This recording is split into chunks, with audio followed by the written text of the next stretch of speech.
Good morning বন্ধুরা।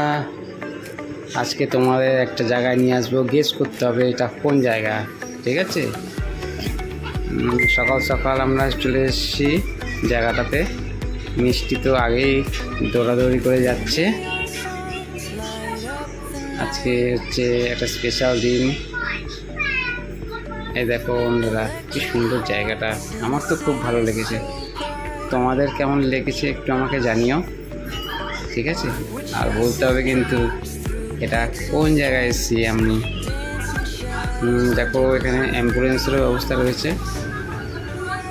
মিষ্টিকে দেখো আগে আগে চলছে। এখানে রান্না হচ্ছে আজকে স্পেশাল অনুষ্ঠানের জন্য, ভক্তদের জন্য। এই জায়গাটা একটা খুব সুন্দর পার্কও আছে। পার্কে অনেক কিছু আছে। পার্কে দিয়ে আমরা যাচ্ছি এখন ভেতরের দিকে। আর আগে আগে চলছে আমাদের মিষ্টি শোনা।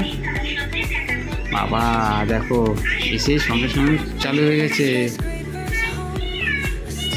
দেখো চড়ছে, ভয় নেই, দেখেছো কি সুন্দর। তোমরাও যদি মনে করো যে আসতে পারো, বেশি দূর না, নৈহাটির খুব কাছে। দেখো আস্তে আস্তে এগোচ্ছে আমার মিষ্টির তো খুব আনন্দ এখানে এসে। মিষ্টি আছে জন্মদিন, তাই নিয়ে আসলাম ওকে এখানে ঘুরতে। এখানে বিশাল বড় একটা ঘন্টা রয়েছে, কিন্তু মিষ্টি হাত পাবে না।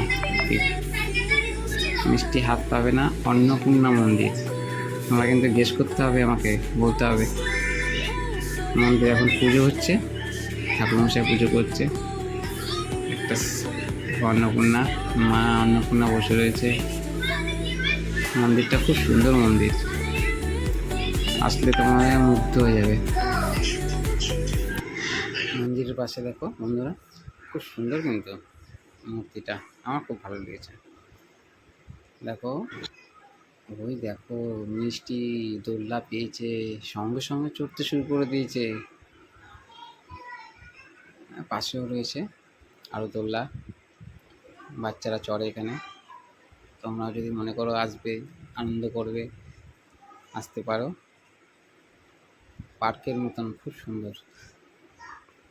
এইটা হচ্ছে আমাদের মূল উদ্দেশ্য আসার। মূর্তিটা দেখো, খুবই সুন্দর মূর্তি, অনেক বছর আগেকার। এখানে স্থাপিত হয়েছে কয়েক বছর হলো। কিছু কিছু দিন শনি মঙ্গলবার করে পুজো হয়।